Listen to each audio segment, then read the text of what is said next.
High friends, welcome to my channel English গাইস্টার। Friends, আমরা পড়ছিলাম সমুদ্রগুপ্ত সম্পর্কে, ঠিক আছে। আজকে কিন্তু থার্ড পার্ট এবং এটাই ফাইনাল পার্ট, ঠিক আছে। আজকেরই শেষ হয়ে যাবে গল্পটি। আশা করি আগের দুটো পার্ট তোমরা দেখে নিয়েছো। তো চলো তার পরবর্তী অংশ পড়া যাক। ওয়ান বাই ওয়ান মানে এক এক করে the rulers of other tribes মানে অন্যান্য গোষ্ঠীর রুলাররা, ঠিক আছে, অন্যান্য জাতি গোষ্ঠী যে আছে তাদের যে রুলার শাসকরা তারা অলসো অ্যাকসেপ্টেড, তারাও কিন্তু গ্রহণ করে নিল। অ্যাকসেপ্ট মানে গ্রহণ করা, অ্যাকসেপ্টেড সেকেন্ড ফর্ম, ঠিক আছে। সাবজেক্ট কোনটা তাহলে? The rulers of other tribes, এটা হচ্ছে সাবজেক্ট, ভার্ব হচ্ছে অ্যাকসেপ্টেড। কি অ্যাকসেপ্ট করলো? গ্রহণ করলো। দ্য অথরিটি অফ সমুদ্রগুপ্ত, সমুদ্রগুপ্তের এই কর্তৃত্ব, অথরিটি মিন্স কর্তৃত্ব, ঠিক আছে। সমুদ্রগুপ্তের কর্তৃত্বকে গ্রহণ করেছিল এক এক করে tribes, rulers of other tribes, অন্যান্য গোষ্ঠীর রুলাররা, ঠিক আছে। গুপ্ত ডাইনেস্টিস স্ট্রেংথ মানে গুপ্ত যে বংশ তার যে শক্তি, স্ট্রেংথ এখানে নাউন হিসাবে ব্যবহার হয়েছে, ঠিক আছে। আমরা জানি যে অ্যাপোস্ট্রফির পরে সবসময়ের জন্য নাউন ইউজ হয়ে থাকে, ঠিক আছে। অ্যাপোস্ট্রফি এস, এটার অর্থ কী হয়? অ্যাপোস্ট্রফি এস এর অর্থ র বা এর অর্থ দেয়, ঠিক আছে। পজেশন বোঝায় মানে অধিকার বোঝায়, ঠিক আছে। তো গুপ্ত ডাইনেস্টির শক্তি ইনক্রিজড ম্যানিফোল্ড, ইনক্রিজ মানে বৃদ্ধি পেল, ঠিক আছে। ইনক্রিজ মানে বৃদ্ধি পাওয়া, ওকে। ম্যানিফোল্ড মানে অনেক গুণ। এই ফোল্ড শব্দের অর্থ হলো গুণ, ঠিক আছে। ম্যানিফোল্ড মানে অনেক গুণ, টু ফোল্ড মানে দুই গুণ, থ্রি ফোল্ড মানে তিন গুণ, এরকম। ম্যানিফোল্ড মানে বহুগুণ। তাহলে গুপ্ত সাম্রাজ্যের শক্তি সামর্থ্য বহুগুণে বৃদ্ধি পেল। দেন তারপরে Samudragupta plan to spread his empire in south India, তারপরে সমুদ্রগুপ্ত প্ল্যান করলো, পরিকল্পনা করলো। কিসের পরিকল্পনা করলো? টু স্প্রেড মানে হচ্ছে বিস্তার ঘটানোর তার সাম্রাজ্যকে, এম্পায়ারকে, ইন সাউথ ইন্ডিয়া, কোন দিকে? দক্ষিণ ইন্ডিয়াতে মানে দক্ষিণ ভারতে। By taking the route via the Bay of Bengal, eastern Madhya Pradesh, Odisha, Visakhapatnam, ঠিক আছে। তারপরে কি আছে? Godavari, Krishna and Nellore, okay. By taking মানে নিয়ে, কি নিয়ে? দ্য রুট, রুট মানে রাস্তা, পথ। কোন পথ নিয়ে? ভায়া, ভায়া মানে মধ্য দিয়ে বা থ্রু। কিসের মধ্য দিয়ে? দেখো, বে অফ বেঙ্গল মানে বঙ্গোপসাগর যেটাকে বলা হচ্ছে, ইস্টার্ন মধ্যপ্রদেশ এটাকে রুটটা নিয়ে, ওড়িশা, বিশাখাপট্টনম, গোদাবরী, কৃষ্ণা এবং নীলোর এই সমস্ত এলাকার রুটটা নিয়ে হি রিচড, তিনি পৌঁছালেন কোথায়? কাঞ্চিপুরাম, কাঞ্চিপুরামে তিনি পৌঁছালেন, ঠিক আছে। রিচড এখানে ভার্বের সেকেন্ড ফর্ম, রিচের পরে কিন্তু কোনো রকম প্রিপোজিশন অ্যাড হয় না, ওকে। মিনহোয়াইল ইতিমধ্যে, হি গট ইনফরমেশন, তিনি ইনফরমেশন পেলেন, ঠিক আছে। গেট ইনফরমেশন মানে তথ্য পাওয়া। তো ইতিমধ্যেই তিনি তথ্য পেয়েছিলেন দ্যাট আচ্যুত সেন অ্যান্ড নাগসেন, আচ্যুত সেন এবং নাগসেন হ্যাড মেড কলিশন, তারা কিন্তু কলিশন করেছে। কলিশন মানে হচ্ছে জোট বেঁধেছে, ওকে। ইতিমধ্যে তিনি খবর পেয়েছিলেন যে এই দুজন ব্যক্তি আচ্যুত সেন এবং Nagasena had made collision, make collision মানে হচ্ছে জোট বাঁধা, উইথ 6 আদার নাগ রুলার্স, আরও 6টা অন্যান্য নাগ রুলারদের সাথে জোট বেঁধেছে। And under the leadership of Ganapati Nag, এবং এই গণপতি নাগের লিডারশিপে, নেতৃত্বের অধীনে বা নেতৃত্বে, দে হ্যাড ফর্ম, তারা গঠন করেছে। হ্যাডের সাথে ভার্বের থার্ড ফর্ম, ফর্ম মানে গঠন করা, ঠিক আছে। দে হ্যাড ফর্মড, তারা গঠন করেছে, past perfect tense. Military strategies form করেছে এগেনস্ট হিম, তার বিরুদ্ধে, অর্থাৎ সমুদ্রগুপ্তের বিরুদ্ধে এরা কিন্তু একটা বিশাল মিলিটারি স্ট্র্যাটেজিস গ্রহণ করেছে, ঠিক আছে। মিলিটারি স্ট্র্যাটেজিস মানে কি? মানে সামরিক যে প্ল্যান, ঠিক আছে, সামরিক কৌশল, কিভাবে অ্যাটাক করবে সেই প্ল্যানটা তারা করেছে। বাই দেন এরই মধ্যে বা তখনকার মধ্যে his mission to কঙ্কার south India, তার যে মিশন সাউথ ইন্ডিয়া কঙ্কার করার যে মিশন ওয়াজ অ্যাকমপ্লিশড, এটা কিন্তু সম্পূর্ণ হয়ে গেল, ঠিক আছে। অ্যাকমপ্লিশ মানে সম্পাদিত হওয়া, তার মিশন দক্ষিণ ভারত কঙ্কার করার, জয়লাভ করার, এটা কিন্তু অ্যাকমপ্লিশ বা পূর্ণ হয়ে গেল, ওকে। এখানে কিন্তু এটা প্যাসিভে লেখা হয়েছে, ঠিক আছে। সাবজেক্ট এখানে হিজ মিশন, ঠিক আছে, পুরোটা এখানে, এবং ওয়াজ অ্যাকমপ্লিশড এখানে হচ্ছে ভার্বের third form. He immediately marched back with his army, march back মানে হচ্ছে মিলিটারি নিয়ে আবার ফিরে আসা, ঠিক আছে, যাত্রা করে ফিরে আসা। তো তিনি কিন্তু ইমিডিয়েটলি মানে সঙ্গে সঙ্গেই কিন্তু মার্চ ব্যাক করলেন, ফিরে আসলেন যাত্রা করে, উইথ হিজ আর্মি, তার আর্মিকে নিয়ে, তার সৈন্য সামন্তকে নিয়ে, ঠিক আছে।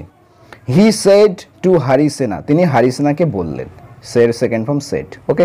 তিনি হরিসেনাকে কি বললেন? দেখো, আই হ্যাভ আ প্ল্যান, আমার একটা পরিকল্পনা আছে। ইন মাই মাইন্ড, আমার মাইন্ডে, ফর লং মানে অনেক সময় ধরে, দীর্ঘ সময় ধরে আমার ব্রেনে একটা পরিকল্পনা আছে। আই মাস্ট ইউটিলাইজ ইট, আমার অবশ্যই এটাকে ব্যবহার করা উচিত, ঠিক আছে। ইউটিলাইজ করা মানে ইউজ করা, কোনো কিছু ব্যবহারযোগ্য করা। ওকে, হোয়াট প্ল্যান, কোন পরিকল্পনা, আস্ট হরিসেনা, হরিসেন জিজ্ঞাসা করলেন যে কোন plan. We should attack Nagas, আমাদের নাগাদেরকে অ্যাটাক করা উচিত। শুড মিন্স উচিত, এটা মডাল ভার্ব তোমরা জানো। এরপরে কিন্তু ভার্বের সবসময় বেস ফর্ম ইউজ হয়ে থাকে, ঠিক আছে। মডাল ভার্বের পরে ভার্বের বেস ফর্ম ইউজ হয়ে থাকে। তো উই শুড অ্যাটাক, আমাদের অ্যাটাক করা উচিত Nagas, নাগাদেরকে। Before they could assault আস, তারা আমাদেরকে আক্রমণ করার পূর্বে। বিফোর দে কুড অ্যাসল্ট, তারা অ্যাসল্ট করতে পারে, অ্যাসল্ট মানে অ্যাটাক করা, ঠিক আছে। আস, আমাদেরকে তারা অ্যাটাক করবে, এটার পূর্বে আমরা তাদেরকে অ্যাটাক করব, বা তাদের অ্যাটাক করা উচিত। ওকে, দে আর আ গ্রেট থ্রেট, তারা কিন্তু একটা বিশাল বড় হুমকি, ঠিক আছে। গ্রেট থ্রেট, থ্রেট মানে হুমকি। টু আওয়ার পিস, আমাদের শান্তির জন্য তারা একটা বিশাল থ্রেট। অ্যান্ড এবং অ্যাফ্লুয়েন্স, আর কিসের জন্য, পিস অ্যান্ড অ্যাফ্লুয়েন্সের জন্য। অ্যাফ্লুয়েন্স মানে সম্পদ, ঠিক আছে, অর্থ সম্পত্তিকে আমরা বা সমৃদ্ধিকে অ্যাফ্লুয়েন্স বলতে পারি। উই মাস্ট ক্রাশ দেম, আমাদের অবশ্যই তাদেরকে ক্রাশ করতে হবে, ধ্বংস করতে হবে, ঠিক আছে। এটাও দেখতে পাচ্ছ মডাল ভার্ব, এটা কি, এটাও মডাল ভার্ব কিন্তু। এরপরে দেখো ভার্বের বেস ফর্ম এসছে। উই মাস্ট, মাস্ট মানে কি, অবশ্যই কোনো কিছু করতে হবে। উই মাস্ট ক্রাশ দেম, আমাদের অবশ্যই তাদের ধ্বংস করে দেওয়া উচিত। সেড সমুদ্রগুপ্ত, সমুদ্রগুপ্ত এরা কিন্তু বললেন। হরিসেনা সাপোর্টেড হিম, হরিসেনা তাকে কিন্তু সাপোর্ট করলেন, ঠিক আছে, সমর্থন করলেন, ঠিক আছে। Samudragupta attacked the Naga, Samudragupta attack করলো, এই নাগাদেরকে অ্যাটাক করলো। ওকে, অ্যান্ড ওন দ্য ওয়ার, এবং যুদ্ধটি কিন্তু জয়লাভও করলো। আফটার দিস, এটার পরে সমুদ্রগুপ্ত অর্গানাইজ করলো, আয়োজন করলো অশ্বমেধা ইয়াজনা। তো অশ্বমেধ যে একটা যজ্ঞ সমুদ্রগুপ্ত অর্গানাইজ করলো, ঠিক আছে, অশ্বমেধ যজ্ঞ টাইপের। অ্যান্ড দ্য টাইটেল অফ সম্রাট মানে হচ্ছে এম্পারার, তো এই টাইটেলটা ওয়াজ কনফার্ড অন হিম, তাকে কিন্তু প্রদান করা হলো। কনফার্ম মানে কি, প্রদান করা, ঠিক আছে। ইন হিস রেন, তার রাজত্বকালে, রেন মানে রাজত্বকাল।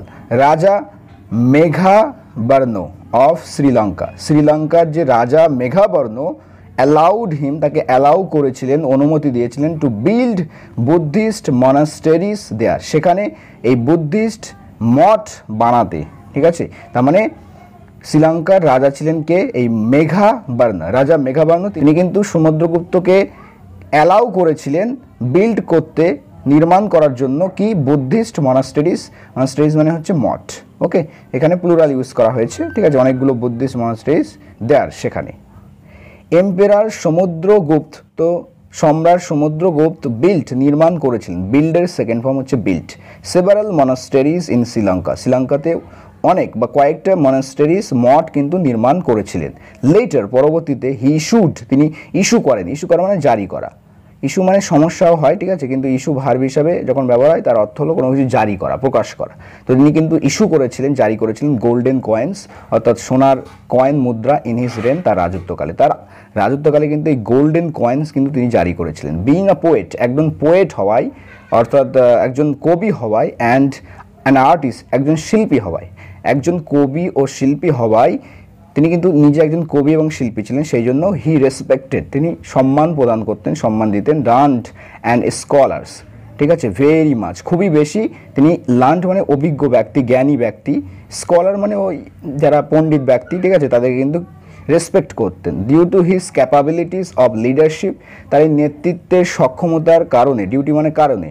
অ্যান্ড গ্রেট আর্মি, এবং বিশাল বড় আর্মির জন্য, সেনাবাহিনীর জন্য। হি ইজ অলসো কল্ড, তাকেও বলা হয় দ্য নেপোলিয়ান অফ ইন্ডিয়া, ভারতের নেপোলিয়ান, ঠিক আছে। হি ইজ অলসো কল্ড, এখানে প্যাসিভে লেখা হয়েছে, তাকে বলা হয়, তাকে বলাও হয়, কি বলা হয়, দ্য নেপোলিয়ান অফ ইন্ডিয়া, ভারতের নেপোলিয়ান বলা হয়। ওকে, এখানে দেখো একটা টাইটেল দেওয়া হচ্ছে, সেই জন্য কিন্তু এখানে দা ইউজ করা হয়েছে, দ্য নেপোলিয়ান অফ ইন্ডিয়া, অর্থাৎ ভারতের নেপোলিয়ান বলা হয় কাকে, এই সমুদ্রগুপ্তকে। কেন বলা হয়, লিডারশিপ ক্যাপাবিলিটির জন্য এবং গ্রেট আর্মির জন্য। যেমনভাবে নেপোলিয়ানের এগুলো ছিল তেমনভাবে তারও ছিল, সেই জন্য তাকে কিন্তু নেপোলিয়ান অফ ইন্ডিয়া বলা হয়। ওকে, আই হোপ তোমরা বুঝতে পেরেছো ফ্রেন্ডস। তো পরবর্তী ক্লাসে দেখা হচ্ছে, ততক্ষণের জন্য সকলে ভালো থেকো, সুস্থ থেকো আর পড়তে থাকো। Thank you guys for watching this video till the and.